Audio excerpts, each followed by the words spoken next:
Cette tête d'ange est celle d'Habib Neder, disparu il y a 6 mois. Mais depuis 2 mois, l'enquête est au point mort. Jennifer Dana, la mère de l'enfant, tente le tout pour faire avancer les choses et recueillir des témoignages. Même si le pire est arrivé, peut-être des gens sont au courant, peut-être que des gens pourront le dire aux enquêteurs ou à moi ou n'importe qui. Mais je veux savoir ce qui s'est passé parce que je ne peux pas vivre dans cette incertitude. Et j'ai peur de ça aujourd'hui, c'est d'avoir à vivre avec ces questions toute ma vie. Habib était en fait en week-end avec son père. Ce père ne ramène pas l'enfant à son ex-conjointe. Jennifer Dana signale alors sa disparition dès le lendemain. Et ce n'est qu'au mois de mai que cette disparition tourne au drame.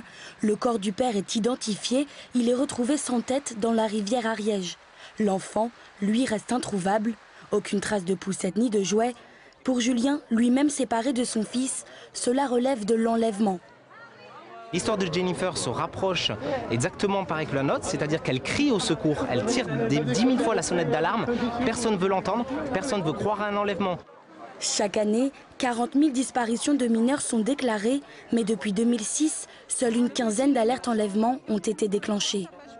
Il s'agit de situations où on a un enlèvement avéré, avec des témoignages ou des éléments permettant d'identifier, de localiser la victime de l'enlèvement.